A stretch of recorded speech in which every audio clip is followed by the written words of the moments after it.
Good evening friends, ओम नमस्कार। दोस्तों आज आप वाजपिया संहिता पूर्व खंड बारे थोड़ी जानकारी लेना। जब किसी धर्म क्षेत्र नेमेशिया तीर्थ में प्रयाग के क्षेत्र में सत्याग्रही मुनियों ने एक महायाग का आयोजन किया था और उन महर्षियों का यज्ञ का वृत्तांत सुनकर वहाँ पर महात्मा सूची पधार जाते हैं। तो मुनियों के द्वारा उनका जो है वो स्वागत किया जाता है और उनकी सूर्य की पूजा की जाती है। और जो ऋषि हैं वो सूर्य से पूछते हैं, महाभाग हम लोगों के कल्याण के लिए ज्ञान से युक्त तथा वेदांत के सारू पुराण हमें सुनाइए।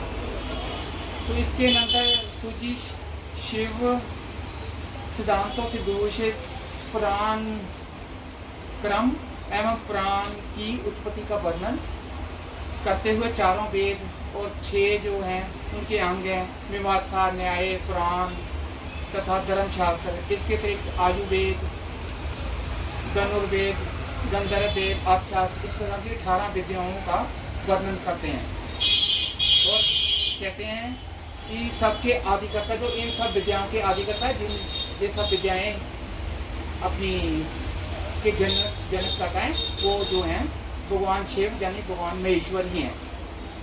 तो भगवान सदाशिव समस्त जगत के उत्पन्न करने की इच्छा जब करते हैं तो पहले वो है सनातन ब्रह्मदेव साक्षात पुत्र देव में उत्पन्न करते हैं।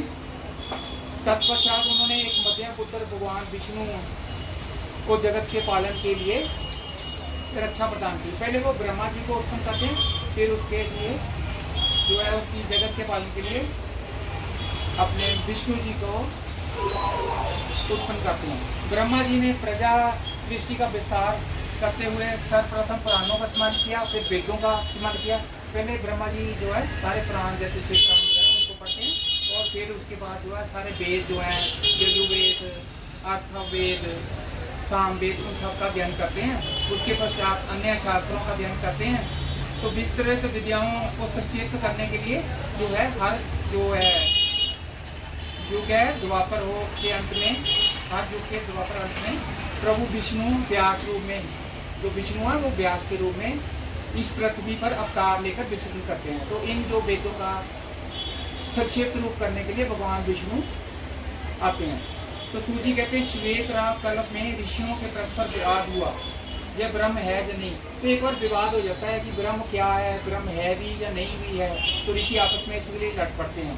तो इस प्रकार ब्रह्म का निरूपण बहुत कठिन होने के कारण वह सभी मुनिगण सृष्टिकर्ता विष्णु जी के पास जाते हैं। तो विष्णु जी से पूछते हैं कि परम तत्व क्या है। हे भगवान, हम लोग घोर अंधकार में हैं, गिरे हुए हैं कि परस्पर विवाद है और दुखी है। हम लोगों को परम तत्व का ज्ञान अभी तक नहीं हुआ, उसका हमें ज्ञान दो। ऐसा पूछे जाने पर ब्रह्मनाथ जी के नृत्य ज्ञान आश्चर्य से खिल उठते हैं और ध्यान में मगन होकर कहते हैं रुद्र रुद्र, यानी शिव ही जो परम तत्व है वो कहते हैं। तो इस प्रकार शब्द उच्चारण करते हुए बोले जो संपूर्ण जगत है, जो ये दुनिया है, इसकी सृष्टि करता है, इसको इस सारी सृष्टि को भगवान शिव ने ही बनाया है। तो जिसके सभी ब्रह्मा विष्णु रुद्र एवं इंद्र आदि देवता उत्पन्न हुए हैं, जिन्होंने ये सभी ब्रह्मा विष्णु इंद्र उत्पन्न किए हैं वो शिव जी हैं। जिन्होंने सर्वप्रथम मुझे ब्रह्मा जी को पुत्र रूप में जिन्होंने उत्पन्न किया वो शिव हैं। वेदों का ज्ञान, जिन्होंने वेदों का ज्ञान जो प्रदान किया है वो भी शिव हैं और वेदों के ज्ञाता हैं, जो जन्मदाता हैं वो शिव जी ही हैं। तो उनकी कृपा से मैंने प्रजापति पद को प्राप्त किया है। तो वह एक मात्र भगवान रुद्र हैं और दूसरा जो भगवान रुद्र है भगवान शिव है वो ही एक मात्र जो है वो कहते हैं भगवान है और दूसरा कोई नहीं है। जब दुनिया में कुछ भी नहीं था तो भगवान रुद्र थे, भगवान शिव थे और उन्होंने ये हमारे मन में ये विचार आ जाता कि दुनिया कैसे बनी। तो इस चैप्टर में बड़ा अच्छी तरीके से बताया गया है कि दुनिया कैसे बनी। तो पहले शिव थे, वो उन्होंने जो है ब्रह्मा विष्णु को बनाकर ऐसे पुत्रों को उनके पैदा करके तो फिर मैथुनी सृष्टि के द्वारा इस सृष्टि का विस्तार किया। इसमें सारा इस चैप्टर में बताया गया है। तो हमारे मन में आता है कि दुनिया कैसे बनी होगी, तो इसका उत्तर बड़ा अच्छा इन्होंने वहाँ पे दिया गया है। तो समस्त जीव के इनके वश में है, जो हम जीव हैं वो भगवान शिव के वश में है।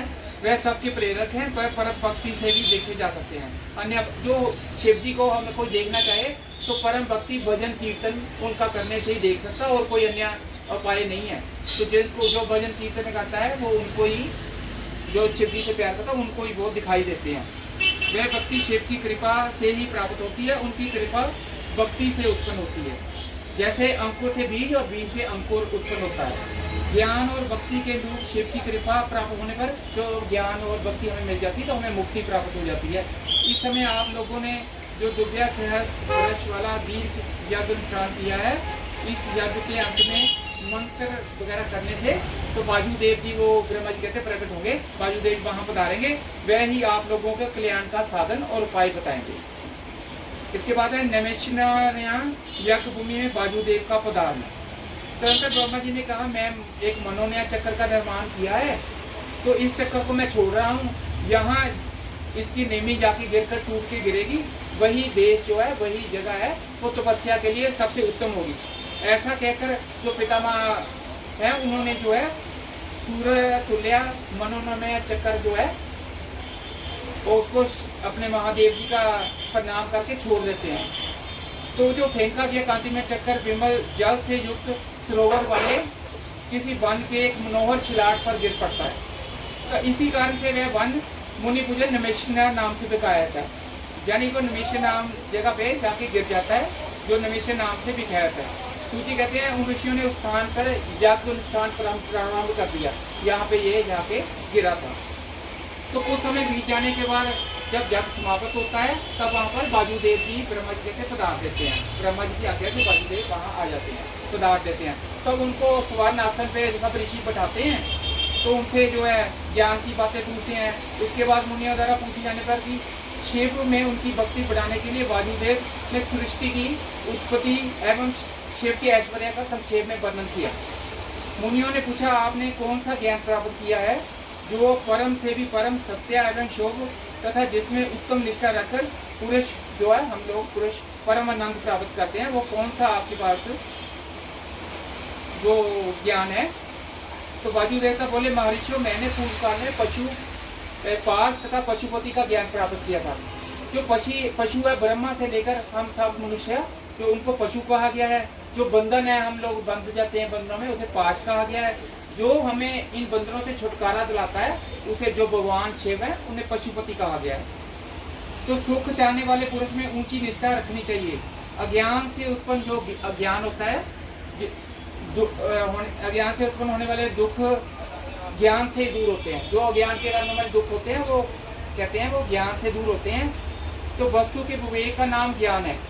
जो वस्तु के तीन वेद पाए गए हैं, जड़ जिसे प्रकृति कहते हैं, चेतन जैसे जीव, और उसके बाद तीसरा है नियंता जिसे परमेश्वर कहते हैं। इन तीनों को क्रम से पाश, पशु तथा पशुपति कहते हैं। ब्रह्मा जी से लेकर, जैसे मैंने बताया, हम इंसान सब पशु कहे गए हैं। तो उन सभी पशुओं के लिए जो उत्तम दृष्टांत कहा गया है, यह जीव पाशों में बनता है और सुख दुख भोगता है, इसके लिए पशु कहलाता है। तो जो ईश्वर की लीला साधन रूप है, और महर्षि इस विश्व का निर्माण करने वाला कोई पति है। जो इस विश्व को निर्माण करने वाला है, उसका कोई पति है, यानी कोई भगवान है। वही पशुओं के पास से मुक्त करने वाला पशुपति है। पशु, पाश और पति जो वास्तव में पृथक, उनका आपस में ये एक नहीं है, अलग अलग के स्वरूप है इनका। और इसे जानकर ही जो ब्रह्मवेत्ता मनुष्य है, वो मनुष्य योनि से मुक्त हो जाता है। सृष्टि के क्रम में एक सिर्फ विद्यमान थे और कुछ विद्यमान नहीं था, दूसरा कोई नहीं रहता था। वे ही जगत की सृष्टि करते हैं। जब उनके मन में आता है भगवान शिव के, तो सृष्टि की रचना करते हैं। तो इसका जो जब वो उनको पालते हैं अपने विष्णु रूप में, और फिर जो है रुद्र रूप में जो इंसान है, दुनिया है, उसका संहार कर देते हैं, उनको खत्म कर देते हैं, भस्म कर देते हैं, ऐसे कह सकते हैं हम। इसके नंतर वायुदेव ने विद्या, प्रकृति, पुरुष, आत्म तत्व, जीव तत्व का तात्विक विवेचन प्रस्तुत किया है। संक्षेप में सिद्धांत है कि भगवान शिव प्रकृति एवं पुरुष से परे हैं। भगवान शिव जो प्रकृति और पुरुष से परे हैं, यही सृष्टि काल में यही दुनिया को रचते हैं, और संहार काल में पुण्य सबको आत्मसात कर लेते हैं। सबको संहार काल में वो आत्मसात कर देते हैं। काल की महिमा का वर्णन। ऋषियों द्वारा जिज्ञासा करने पर वायुदेव ने काल की महिमा का वर्णन करते हैं। वो कहते हैं कि संपूर्ण जगत काल के वश में है, लेकिन जो काल है वो जो है जगत के वश में नहीं है। जो किसके वश में है? वो शिव जी के बड़े तेज काल में सनिष्ठ है। इसलिए काल की महान मर्यादा मिटाई नहीं जा सकती। जो काल है वो किसी के वश में नहीं है, लेकिन हम लोग काल के समय के वश में हैं। तदंतर वायुदेव ने काल महिमा, प्रलय, ब्रह्मांड की स्थिति, रुद्रोपति एवं ब्रह्म जी सृष्टि रचना एवं सर्ग आदि का वर्णन किया। ब्रह्म जी द्वारा सृष्टि की रचना का उत्पन्न।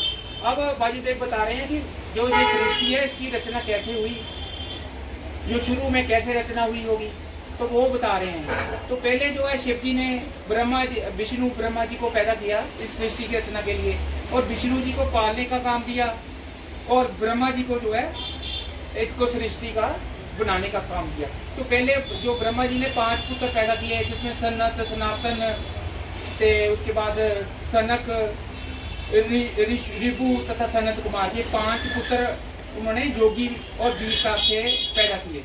तो उनके मन में जब सृष्टि रचने की इच्छा हुई, लेकिन ये जो थे एक तरह से संत सन्यासी हो गए, इनके मन में जो है सृष्टि को आगे बढ़ाने की इच्छा नहीं पैदा हुई। तो फिर वो दोबारा तपस्या करते हैं, जो अपने ब्रह्मा जी हैं, सृष्टि की रचना के लिए बड़ी तपस्या करती हैं, लेकिन उनसे भी उनका कोई काम नहीं बनता। तो फिर वो क्रुद्ध हो जाते हैं, गुस्से में आ जाते हैं जब ब्रह्मा जी, तो उनके नेत्रों से आंसू बहते हैं। जब वो आंसू गिरते हैं तो उससे जो है भूत प्रेत आदि पैदा हो जाते हैं। जो भूत प्रेत हमने सुना है होते हैं, तो वो ब्रह्मा जी के आंसुओं से पैदा हुए थे। तो इसी क्रम में भगवान नीलोहलित शिव जो होते हैं, वो ब्रह्मा जी के मुख से 11 रूपों में प्रकट होते हैं। तो महादेव जी चलो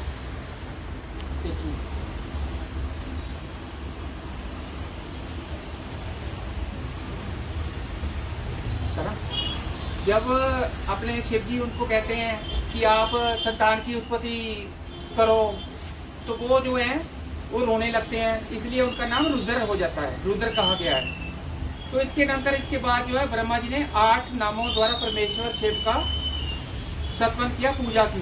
ब्रह्मा जी की इस प्रार्थना करने पर भगवान रुद्र की आज्ञा से ब्रह्मा जी ने अन्य अन्य प्रजाओं की सृष्टि की रचना की। तो तत्पश्चात समाधि द्वारा अपने चित्त को एकाग्र करके रुद्र सहित ब्रह्मा जी ने देवताओं, असुरों, कीड़े मकोड़ों, पितरों, विद्याधरों, गंधर्वों, मनुष्यों, पशु पक्षियों, जलचरों अपने अंगों से इनको उत्पन्न किया। वायुदेव ने कहा, वास्तव में अचिंत्य रूप महेश्वर ही सब भूतों के निर्माता हैं। जो असल में है वो शिव ही हम सबको पैदा करते हैं और वही संहार करते हैं, वायुदेव कहते हैं। तो उनके मुख से ब्राह्मण, जो उनके मुंह था शिव जी का, उनसे ब्राह्मण पैदा होते हैं। जो वक्षस्थल से ऊपरी भाग होता है वहां से जो है क्षत्रिय उत्पन्न होते हैं। जो जांघों वाला हिस्सा होता है वहां से वैश्य उत्पन्न होते हैं। जो उनके पैरों वाला हिस्सा होता है वहां से शूद्र उत्पन्न होते हैं। शूद्र वर्ण के जो लोग हैं वो वहां से उत्पन्न होते हैं। इस प्रकार उनके अंगों से संपूर्ण वर्णों का प्रादुर्भाव हुआ। तो इस प्रकार चारों जो वर्ण है वो शिव जी के से ही पैदा हुए हैं।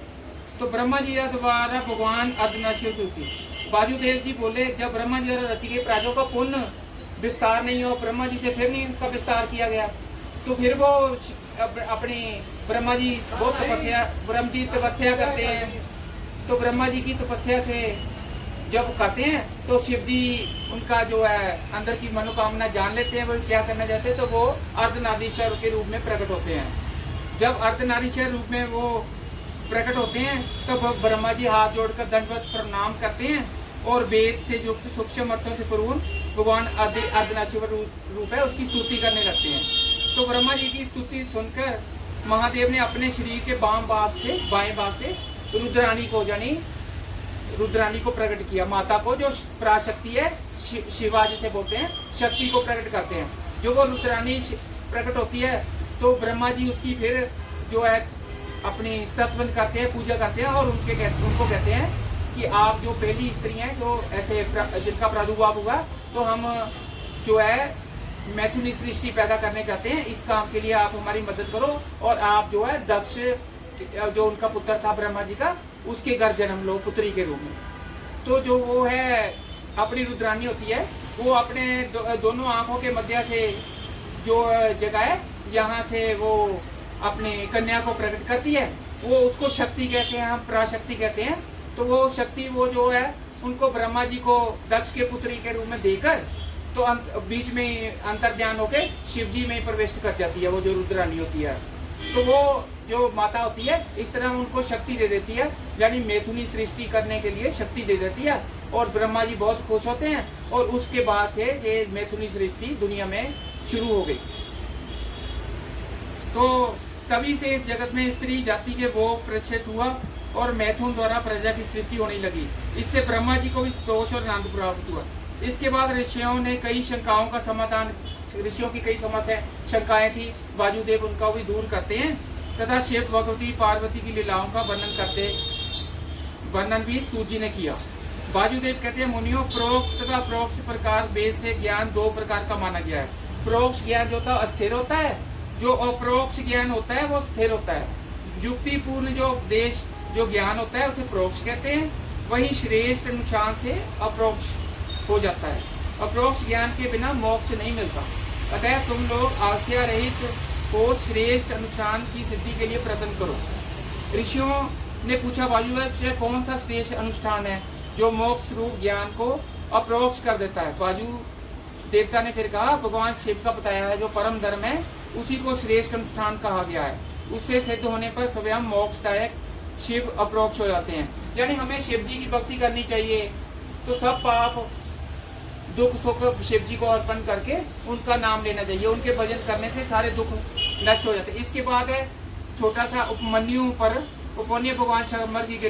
एक बार जो दौम्या के बड़े भाई उपमन्यु थे, एक बार वो माता से दूध मांगते हैं, तो माता कहती मेरे पास दूध तो है नहीं, बाद में कहाँ से लाऊं। तो वो जो है दूध के लिए कहती तपस्या करो शिव जी की। जब वो तपस्या शिव जी की करते हैं तो पहले वो है शिव जी इंद्र देवता को भेजते हैं, वो उनको जो है वर देना चाहते हैं, लेकिन वो इंद्र देवता को स्वीकार नहीं करते। तो फिर जो शिव जी है वो उन्हें वर देने के लिए आते हैं। उनकी जो तपस्या जारी थी, उनकी तपस्या से खुश होकर वो शिव जी आते हैं। तो उपमन्यु को अभिष्ट फल प्रदान कर मेश्वर ही अंतर्ध्यान हो जाते हैं।